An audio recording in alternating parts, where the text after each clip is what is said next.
감사합니다. 하나님의 말씀, 로마서 12장 1절 말씀 제가 봉독하도록 하겠습니다. 우리가 너무나 잘 아는 하나님의 말씀 로마서 12장 1절 한 절만 제가 봉독하도록 하겠습니다. 256쪽 제가 봉독합니다. 그러므로 형제들아, 내가 하나님의 모든 자비하심으로 너희를 권하노니 너희 몸을 하나님이 기뻐하시는 거룩한 산제물로 드리라. 이는 너희가 드릴 영적 예배니라. 아멘. 기도하겠습니다. 아멘. 할렐루야. 잘 지내셨습니까? 한 주간도 주님의 은혜 안에 저와 여러분에게 정말 큰 하나님의 복이 임하시기를 간절히 바랍니다. 제가 오늘 말씀을 이렇게 준비하면서 저는 원래 이렇게 특별한 제목을 가지고 설교를 못하는 그런 사람인데 어떻게 하다 보니까 오늘은 명절과 그리스도인에 대한 그런 제목을 가지고 제목 설교를 한번 하게 되었습니다. 이 말씀을 통해서 우리가 하나님께서 그리스도인으로서 명절을 어떻게 보낼 것인가, 이런 거에 대한 주님의 음성을 들을 수 있기를 바랍니다. 우리 대한민국은 크게 두 개의 명절이 있습니다. 잘 아다시피 추석, 어제 지난 추석 명절과 또 음력 1월 1일 설 명절입니다. 우리 민족이 옛날부터 이 명절을 크게 잘 지켜왔는데 이 조선시대 이후로 이 두 명절을 통해서 가장 문제가 되는 게 뭐였냐 하면 명절에 사람들이 모입니다. 모이면 대부분이 전통적으로 뭘 하냐 하면 차례를 지내죠. 조상에게 제사를 드립니다. 그런데 이제 이렇게 기독교가 들어오고 난 다음에 이 차례를 지내고 제사를 드리는 이게 심각한 사회 문제, 국가 문제가 됐습니다. 이 제사를 드리고 차례를 드리는 것은 우상숭배다. 우리 쪽에서는 그렇게 이야기를 하는 반면에 또 그렇지 않은 조상을 숭배하고 유교사상에 젖어 있는 사람들은 조상도 모르는 그런 무례한 그런 종교고 그런 사람들이다. 이래서 늘 여러분 이 다툼이 있었습니다. 특히 믿는 사람과 안 믿는 사람이 같이 모일 때는 거기에는 아주 심각한 다툼이 있고, 그 다음에 제사 문제로, 차례 문제로 형제의 의도 끊어지는 그런 모습까지 우리는 보게 됩니다. 그렇다면 여러분, 이 기독교 입장에서 이 제사를, 이 명절에 하나님께 차례하는 게 과연 뭐냐? 정말 우상숭배냐? 아니냐? 우상숭배라면 왜 우상숭배인가? 우리는 한번 생각을 해봐야 되겠습니다.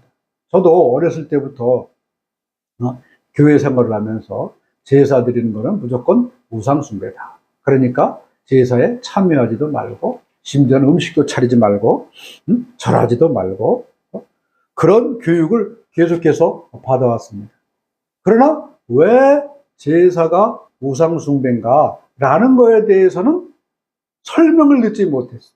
그냥 무조건 귀신에게 제사하는 거니까 우상숭배다라는 이야기만 했지, 그게 왜 성경적으로 또 신학적으로 우상숭배인가?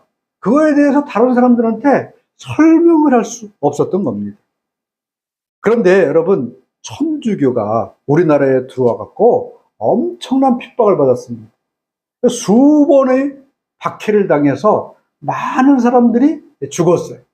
그래서 우리나라에 잘 아는 실학자 정약용이니 그리고 영화에 나온 자산어보를 쓴 정약전이니 이런 사람들도 왜 그렇게 귀양을 가고 핍박을 당했습니까?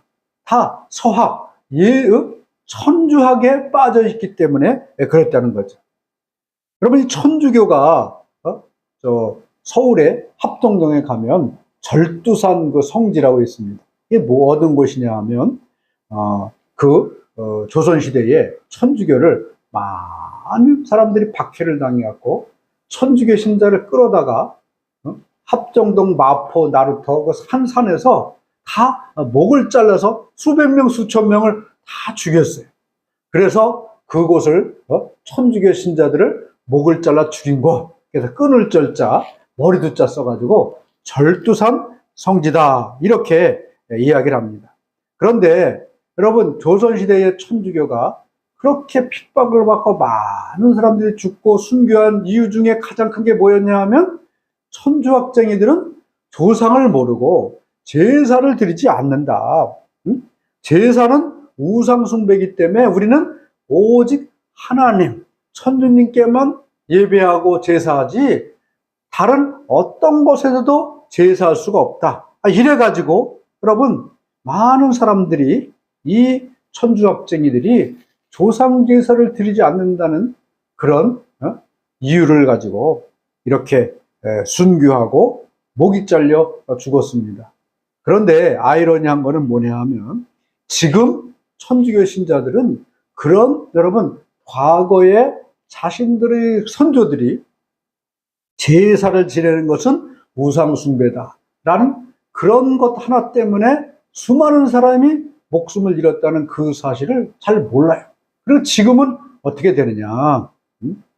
이 공식적으로 대한민국의 조상제사는 고유 전통이지 우상숭배가 아니다.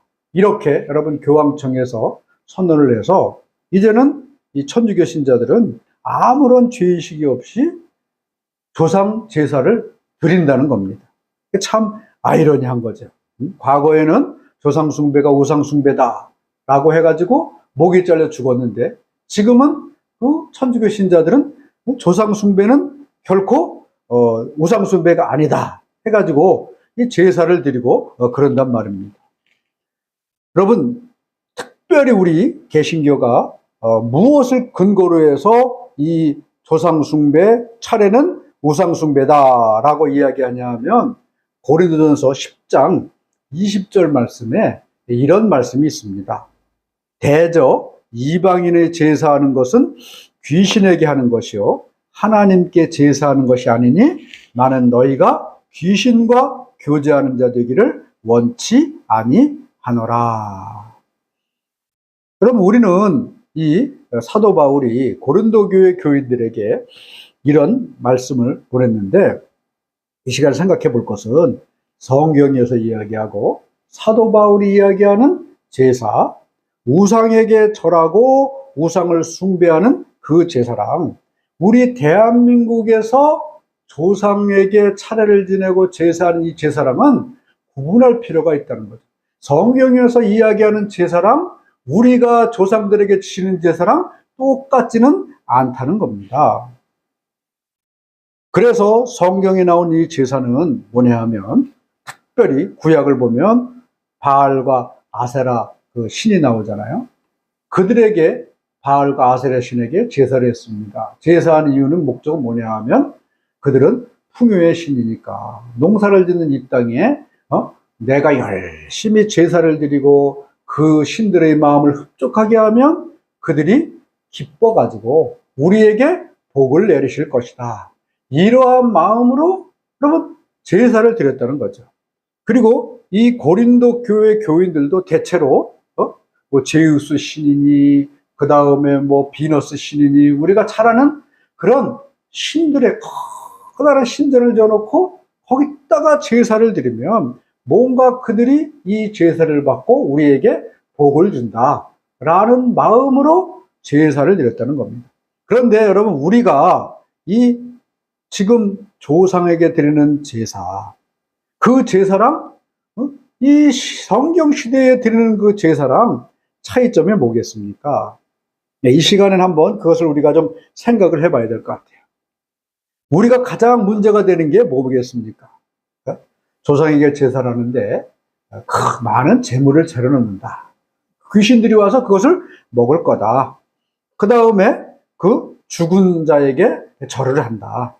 그리고 또 우리가 조상을 잘 모시면 그 조상들이 우리에게 복을 준다. 그러면 이게 바로 이 조상제사 차례의 문제점이라는 겁니다. 이런 부분이 우리가 우상숭배라는 거죠. 여러분, 그렇다면 우리가 이 명절을 지내는 믿음의 사람들은 어떻게 명절을 보내야 되는가? 이 시간에 한번 같이 생각을 해보도록 하겠습니다. 믿음의 사람들이 어떻게 명절을 보낼 것인가? 첫 번째, 어떤 것을 우리가 생각해야 되냐 하면, 이 명절은 내가 누구인지를 생각하는 그런 날이 되어야 된다는 겁니다. 명절이 어떤 날이라고요? 내가 누구인지를 생각하는 날이 된다는 거죠. 여러분, 과연 나는 누굽니까? 우리는 나는 누구인가에 대해서 아주 명확하게 우리가 어떤 개념을 갖고 있어야 돼요. 사도 바울은 늘 성경을 보면 이런 고백을 하고 있습니다. 로마서 1장 1절부터, 여러분, 그가 쓴 편지의 모든 첫 번째는 그가 늘 자기 자신이 누구인가, 그거에 대해서 명확하게 고백을 하는 거예요.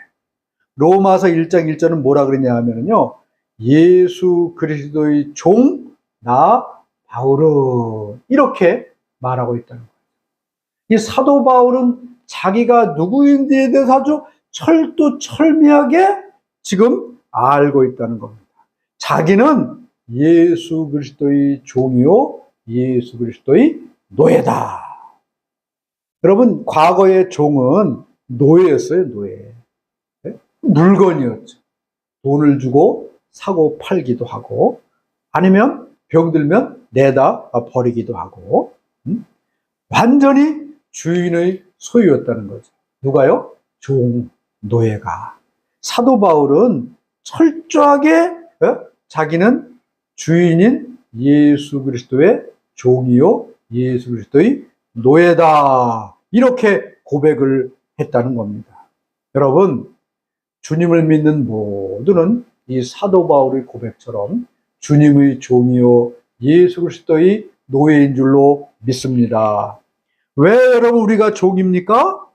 고린도전서 6장 19절 20절을 보면 뭐라고 말씀하냐 하면, 너희는 너희 자신의 것이 아니라 값으로 산 것이 되었으니. 여러분, 노예의 특징이 뭐라 그랬습니까? 물건이에요. 돈으로 사고 팔 수 있는 물건이란 말입니다. 저와 여러분도 지금 성경은 뭐라고 얘기하고 있습니까? 너희는 너희 자신의 것이 아니라 값으로 산 것이다. 종이기 때문에 돈을 주고 너희를 샀다, 이렇게 말하고 있습니다. 여러분, 우리의 모습을 한번 살펴보시기 바랍니다. 원래 우리의 모습은 누구였습니까? 처음에는 하나님의 자녀, 하나님의 종이었습니다. 하나님께서 에덴 동산을 창설하시고 거기에 인간을 만드셔서 그 에덴 동산을 다스리고 거기서 번성하도록 하셨어요. 그때는 누구였습니까? 하나님의 자녀, 하나님의 종이었어요. 그런데 어느 순간 사탄 마귀가 아담을 깨고 하와를 깼잖아요. 그래서 어떻게 됐습니까? 죄를 짓게 되고, 그 다음부터는 어떻게 됐습니까?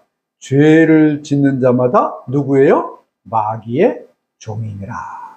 여러분, 아담과 하와가 이 에덴 동산에서 죄를 짓는 순간 하나님의 종, 하나님의 자녀에서 누가 됐어? 무엇이 됐습니까? 마귀의 종, 사탄의 종이 됐다는 거예요. 죄를 졌기 때문에 죄를 짓는 자마다 마귀의 종이 되었다는 겁니다. 여러분, 마귀의 종은 어떻게 되겠습니까? 마귀는 죽이고 멸망시키는 존재예요. 그러나 영원히 여러분 무저갱 속으로 던져질 그런 운명의 존재가 바로 이 사탄 마귀입니다. 사탄 마귀가 그렇다면 마귀의 종인 여러분, 그 사람은 어떻게 되겠습니까? 마귀와 똑같이 된다는 거죠. 이 땅에서 고통을 당하고 아픔을 당하고 눈물을 당하다가 마지막에는 저 영원한 지옥불에 던져질 수밖에 없는 여러분 그런 존재가 바로 마귀의 종인 겁니다. 그런데 여러분, 로마서 6장 23절을 보면 뭐라고 얘기하냐 하면 죄의 삭은 사망이다. 그럼 우리 인생에게 여러분 죽음이 들어오고 사망이 들어오고 슬픔이 생긴 이유가 뭐겠습니까? 사탄 마귀의 종이 됐기 때문에 그래요. 죄의 종으로 살아가고 있기 때문에 우리에게는 슬픔이 생기고 우리에게는 사망과 죽음이 여러분 늘 우리 곁을 맴들고 있다는 겁니다. 그런데 여러분, 그 다음에 어떻게 됐습니까? 저와 여러분이 바로 하나님의 종으로 신분이 변화됐다는 사실을 이 시간 믿으실 수 있기를 바랍니다. 요한복음 3장 16절은 뭐라고 말씀하고 있습니까? 너무나 이건 우리가 잘 아는 내용이에요. 하나님이 세상을 이처럼 사랑하사 독생자를 주셨으니 이는 그를 믿는 자마다 멸망하지 않고 영생을 얻게 하려 하심이니라. 여러분, 저는 이 말씀을 수십 번, 수백 번 아마 살아생전에 엄청나게 많이 들었습니다. 그런데 요새 여러분 이 말씀을 듣고 읽고 묵상할 때마다 어떻게 되는지 아십니까? 가슴이 뛰는 거예요. 가슴이. 젊었을 때, 어렸을 때는요, 이거를 들어서 처음에는 감격스러웠지만 그 다음에 그 감격을 못 느꼈어요. 그런데 이제 나이가 점점 들어가지고 60이 됐습니다. 70대는 거 금방이잖아요. 80대는 것도 금방이잖아요. 그동안 살아온 날을 보면 이제 살아갈 날이 얼마 안 남았는데 이거 그 짧은 시간 이제 과연 나의 미래는 어떻게 될 것인가 이 고민을 하다 보면 사람은 점점 두려워하게끔 돼 있어요. 불안하게끔 돼 있어요. 왜냐? 죽음이라는 것이 점점 나에게 다가오기 때문에. 죽음 뒤에 무엇이 있는지 인간은 아무도 모르기 때문에. 그러나 성경은 분명히 말하지 않습니까? 하나님이 세상을 이처럼 사랑하사 독생자를 주셨으니 이는 그를 믿는 자마다 멸망하지 않고 영생을 얻게 하려 하심이니라. 여러분, 멸망하지 않고 영생을 얻는 길, 영원한 참 생명을 소유한 나의 모습을 보면은요, 정말 가슴이 떨리고요, 정말 감격스러워요. 밥을 먹지 않아도 감사하고, 정말 힘들더라도, 그래, 이제 나의 미래는 영원한 생명이 나를 기다리고 있고 예비하여 있다. 여러분, 이런 생각만 하면 정말 가슴이 뛰는 거예요. 가슴이. 저와 여러분도 이 말씀 하나 붙잡고 가슴이 뛰는 그런 인생 될 수 있기를 예수님의 이름으로 간절히 축원합니다. 여러분, 이 사람은 누구의 주인을 잘 만나요. 주인. 누구의 종이 되느냐에 따라서 그 사람의 인생, 그 사람의 운명이 결정된다는 겁니다. 여러분, 마귀의 종은 마귀와 함께 멸망을 받습니다. 그러나 하나님의 종은 하나님의 은혜로 영원한 생명을 소유하는 천국 백성 되는 줄로 믿습니다. 그렇다면 여러분, 우리가 누구의 종이 되어야 되겠습니까? 하나님의 종이 되고 예수 그리스도의 종이 돼야 우리가 영원한 생명을 소유한 영생의 사람이 될 수 있는 겁니다. 그렇다면 어떻게 하나님의 자녀, 하나님의 종이 될 수 있겠습니까? 요한복음 1장 12절은 우리에게 아주 분명히 말해요. 영접하는 자, 곧 그 이름을 믿는 자들에게는 하나님의 자녀가 되는 권세를 주셨으니. 여러분, 이 말씀은 뭐겠습니까? 우리가 말씀드린 처음에는 우리는 하나님의 종이었습니다. 그러나 죄로 말미암아 우리는 사탄의 종이 됐어요. 그러나 우리는 또 여러분 예수 그리스도를 영접하는 자, 곧 그 이름을 믿는 자는 바로 예수 그리스도의 십자가 보혈의 능력으로 사탄 마귀의 종인 저와 여러분을요, 예수 그리스도의 피의 삭스로, 피의 값으로 저와 여러분을 하나님의 종으로 산 줄로 믿습니다. 근데 여러분, 우리가 분명히 믿는 것은 예수 그리스도의 십자가 보혈의 피공로를 의지하며 그것을 믿는 자, 그 피의 값으로 말미암아 사탄 마귀의 종에서 하나님의 종으로 신분이 변화된 줄로 믿습니다. 그게 바로 하나님의 종이에요. 여러분, 이제 하나님의 종의 미래는 어떻습니까? 빌립보서 3장 20절은 이렇게 말합니다. 그러나 우리의 시민권은 하늘에 있는지라. 거기로부터 구원하시는 자 곧 예수 그리스도를 기다리노니.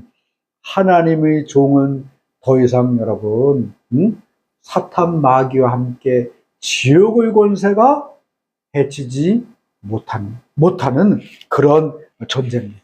그러기에 우리의 시민권 어디에 있습니까? 하늘에 있다는 거예요. 비록 우리가 이 땅을 살아가고 있지만 이 땅에서 세상 사람들과 여전히 어려움 당하고 환난 당하기도 하고 그러기도 있지만 우리는 여러분, 시민권은 하늘에 있는 하늘의 백성인 줄로 믿습니다. 우리는 방송을 통해서 아프가니스탄인이 이런 뉴스를 많이 봤어요. 전쟁이 나면 수많은 사람들이 여러분 아프가니스탄을 탈출하려고 카불 공항으로 모였습니다. 근데 그 문 앞에서 여러분 군인들이 일일이 신분을 다 조사하잖아요. 그런데 그 군인들의 그 조사를 다 통과해서 비행기를 탈 수 있던 사람들은 누구였습니까? 가장 중요한 사람들은 미국 시민권을 가진 사람들 다 통과했어요. 그 다음에 또 우리나라에 기여자들 있잖아요. 아프가니스탄 사람들. 그 사람들 여러분, 우리나라 많은 대사관 직원들이 하나하나 신분을 다 인정해주는 그런 증서를 가지고 있으니까 그 사람들이 다 통과해서 무사히 우리나라에까지 올 수 있었습니다. 여러분, 우리의 시민권은 어디에 있습니까? 바로 하늘에 있습니다. 왜 그렇습니까? 사도 바울의 고백처럼 하나님의 종이기 때문에 그래요. 여러분, 이 명절을 통해서 나는 누구인가에 대해서 분명히 알 수 있기를 바랍니다. 여러분, 나에게 복 주시는 이는 조상이 아니라 나의 주인이신 하나님이신 줄로 믿습니다. 그래서 이 명절을 통해서 저와 여러분 모두는 나에 대한 인식을 분명히 하시고 나는 하나님의 종이다. 이러한 사실 굳게 믿으시고 나의 시민권은 하늘에 있다. 이러한 마음으로 충만할 수 있기를 예수님의 이름으로 간절히 축원합니다. 두 번째로 여러분, 이 추석을 우리는 어떻게 보내야 되겠습니까? 네. 추석은 오직 하나님 한 분만 예배하는 날이다. 이러한 사실 우리는 깨달아야 되겠습니다. 여러분, 예배가 뭡니까? 예배는 하나님께만 드려지는 거예요. 그래서 이 이스라엘 백성들이 크게 3번 성전에서 하나님을 예배하는 절기가 있습니다. 1년에 3번. 첫째가 무슨 날이냐 하면 6월절, 둘째가 칠칠절, 오순절이기도 하죠. 세 번째가 초막절, 장막절이기도 하는데 이 모든 절기는 가만히 성경을 살펴보면 예수 그리스도의 초점이 맞춰져 있습니다. 그런데 여러분, 유대인들이 6월절, 그 다음에 오순절, 장막절, 수만 명, 수십만 명이요.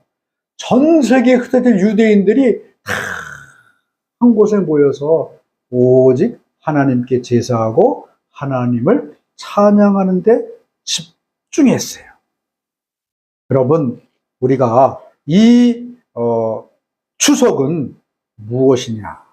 많은 사람들은 조상께 차례를 드리고 조상께 감사하고 이렇게 말을 하고 있지만, 저와 여러분은 이 추석절이야말로 오직 하나님 한 분께만 예배하는 귀한 때임을 이 시간 명심할 수 있기를 바랍니다. 그래서 우리는 이 추석이나 이 명절을 보면 추도 예배를 드리기도 하고 그러잖아요. 여러분, 추도 예배가 뭡니까? 쫓을 추자에다가 슬퍼할 도자는 이런 말을 씁니다. 그런데 이 추도 예배라는 말 자체가 조상들을 쫓아가지고 그들을 생각하면서 슬퍼한다, 이런 의미가 있는데, 사실상 이건 뭐 성경적인 것이다 이렇게 볼 수는 없습니다. 우리가 이 명절을 통해서 정말 예배를 드려야 할 분은 오직 하나님 한 분이기 때문에 그래요. 물론 우리가 이 시간 분명히 해야 될 것은 명절에 조상님을 생각하고 그들에게 감사할 수는 있습니다. 그러나 여러분, 그들에게 상을 차려놓고 그들을 경배하고 찬양하고 숭배하면서 내가 이렇게 조상을 잘 섬기니 조상님들 나에게 복을 주시옵소서, 이렇게 여러분 비는 행위를 한다면 그거는 정말 참된 그리스도인의 모습이 아니라는 겁니다. 그래서 우리는 무슨 예배를 드릴 때 추도 예배라는 말도 정말 조심해야 됩니다.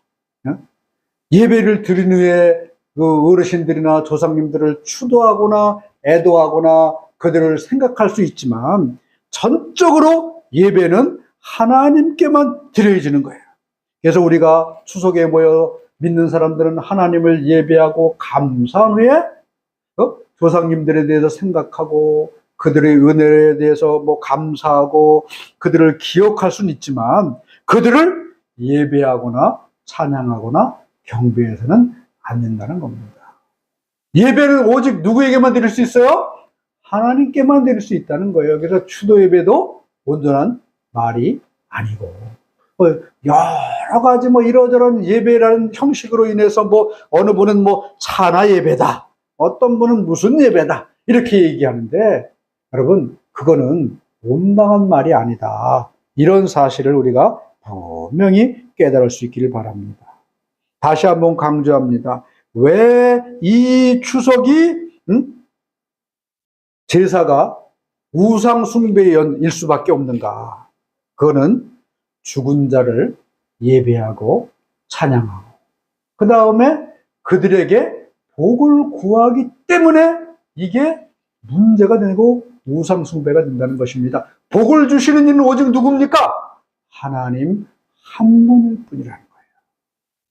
저와 여러분, 이 사실을 잘 기억하시고, 특별히 명절은 오직 하나님을 예배하는 날이다, 이런 사실을 분명히 믿으실 수 있기를 간절히 바랍니다. 세 번째로 여러분, 이 추석은 어떻게 됩니까? 믿음으로 서로 위로하는 날이다, 이 사실을 깨달아야 되겠습니다. 성경을 보면은요, 데살로니가 교인들이 정말 큰 문제가 생겼어요. 무슨 문제가 생겼냐 하면, 그들은 믿음을 지키고 그 다음에 정말 순교를 당하고 주님 다시 오시기만을 간절히 소망했습니다. 그런데 무슨 문제가 생겼냐 하면요, 그들이 아무리 기다리고 믿음을 지키고 그래도요, 다시 오마 하신 예수님이 금방 다시 오실 줄 알았는데, 자기네들이 믿음을 지키고 1, 20년 후면 오실 줄 알았어요. 그래서 끝까지 믿음을 지켰습니다. 여러분, 우리가 순교를 감당할 수 있는 능력이 어디서 나옵니까? 주님이 오신다는 그런 믿음이 있으면요, 어떠한 것도 이길 수 있는 능력이 됩니다. 주기철 목사님이 여러분 일제시대 때 그렇게 큰 고통을 당하면서 순교할 수 있는 이유, 손양원 목사님이 그렇게 고통을 당하면서도 믿음을 지킬 수 있는 이유가 뭐냐면요, 분명히 주님이 다시 오실 것이다 라는 정말 귀하고 아름다운 기대를 가지고 있었기 때문에 그들은 여러분 이 믿음을 끝까지 지킬 수 있었던 겁니다. 그런데 이렇게 믿음을 지키더니 대사님과 교인에 문제가 생겼어요. 예수님이 재림하신다고 그랬는데 재림을 하지 않는 겁니다. 그리고는 믿음의 사람들이 하나둘 죽어가기 시작하는 거예요. 어떤 사람들은 돌에 맞아 죽기도 하고, 어떤 사람들은 사자굴에 던져 죽기도 하고, 어떤 사람들은 나이가 들어서 병들어 죽기도 하고. 그러다 보니까 이 사람들에게 의문이 생겼습니다. 야, 예수님이 오시면 살아있는 나는 기쁨으로 예수님을 맞이해서 이 땅에서 아름다운 천국의 삶을 사는데, 죽은 사람들은 그럼 어떻게 되느냐? 이 죽은 사람들은 예수님이 오시면 아무런 역사도 일어나지 않는다면 이 사람들의 믿음은 뭐냐? 헛것이란 말이냐? 이런 여러분 큰 그런 혼란이 생겼습니다. 그랬을 때 이 사도 바울이 이 데살로니가 교인들에게 이렇게 전했습니다. 데살로니가전서 4장 13절을 보면 이렇게 말씀하고 있어요. 형제들아, 자는 자들에 관하여는 너희가 알지 못함을 우리가 원하지 아니하노니 이는 소망 없는 다른 이와 같이 슬퍼하지 않게 하려 함이라. 우리가 예수께서 죽으셨다가 다시 살아나심을 믿을진대 이와 같이 예수 안에 있는 자들도 하나님이 그와 함께 데리고 오시리라.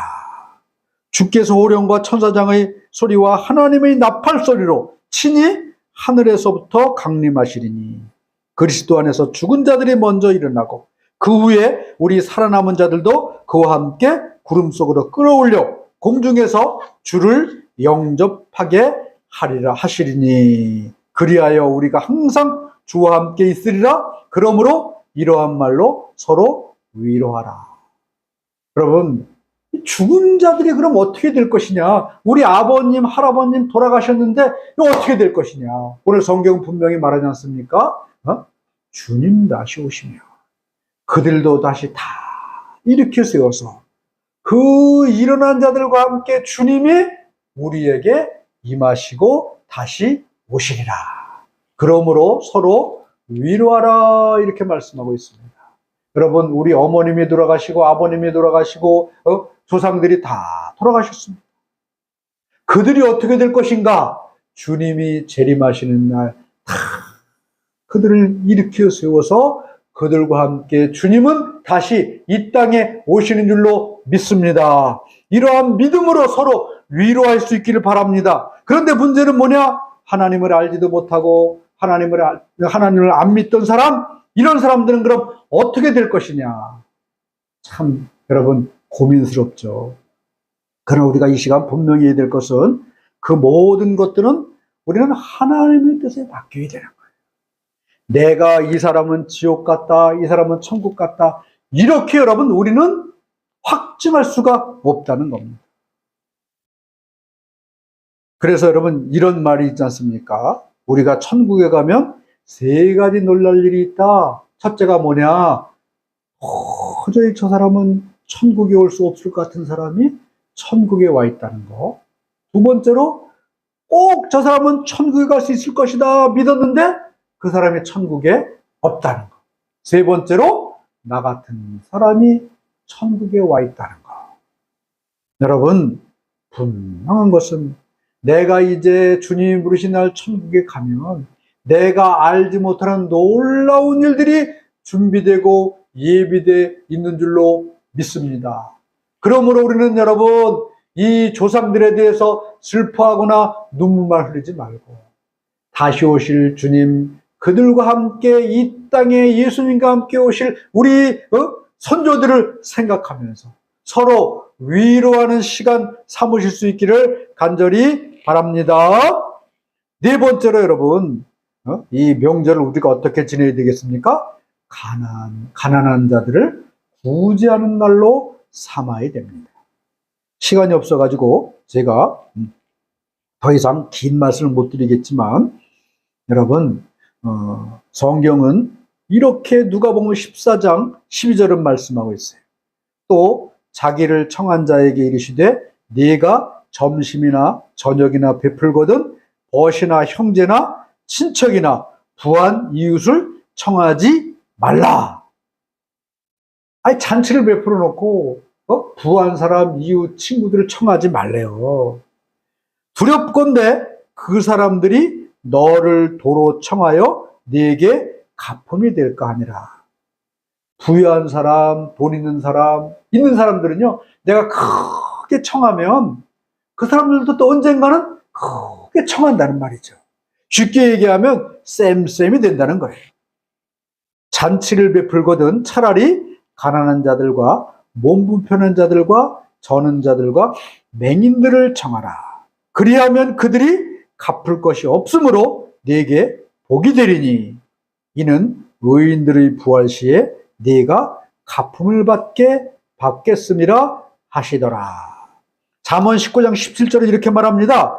가난한 자를 불쌍히 여기는 것은 여호와께 구워드리는 것이니 그의 선행을 그에게 갚아 주시리라. 아멘. 여러분, 이 명절은요, 갚을 수 있는 능력의 자에게 베풀거나 선을 행하는 것, 이 차원을 넘어서 나에게 도저히 갚을 수 없고 아무것도 행할 수 없는 자에게 베풀고 갚아주는 시간. 그리하면 누가 그것을 알고 누가 갚아주십니까? 하나님이 알고 하나님이 갚아주신다는 거예요. 여러분, 교회는요, 어떤 곳입니까? 명절에 서로 즐거워하고 기뻐하고 축하할 수는 있어요. 그러나 여러분, 그것으로 끝나서는 안 된다는 거죠. 그것을 넘어서 도저히 갚을 것이 없는 이러한 자들에게 베풀고 그러한 자들을 구제하는 것. 이것이야말로 여러분, 명절을 주신 주님의 뜻인 줄로 믿습니다. 제가 잘 아는 서울에 지난번에 얘기했지만 최일도 목사님이 보면은요, 바퍼가 전 세계적으로 퍼져 있습니다. 점점 커져 있습니다. 저도 이렇게 큰 정말 하나님의 일을 할 상상도 못했어요. 근데 거기 목표가 뭡니까? 바로 이겁니다. 베풀지 못하고 이렇게 갚을 수 없는 이러한 자들, 오직 이러한 자들에게 그리스도의 이름으로 베푸는 거예요. 이렇게 베푸니까 여러분, 바퍼가 망할 줄 알았는데 어떻게 됐습니까? 점점점 커져가지고요, 지금은 남미에까지 지부를 둬서 계속해서 베품의 은혜를 여러분 지금 보여주고 있습니다. 가난한 자들, 몸 불편한 자들, 도저히 갚을 것 없는 이러한 자들에게 베푸니까 여러분, 누가 갚아주십니까? 바로 하나님이 갚아주시는 겁니다. 오늘 이 시간 저와 여러분, 특별히 명절, 그리스도인으로서 명절을 어떻게 지낼 것인가, 4가지 모습을 생각을 해보았습니다. 이 추석을, 또 명절을 정말 그리스도인으로 잘 지내서 하나님께는 영광이요, 저와 여러분들에겐 큰 복이 되는 귀한 역사가 나타날 수 있기를 예수님의 이름으로 간절히 축원합니다. 아멘.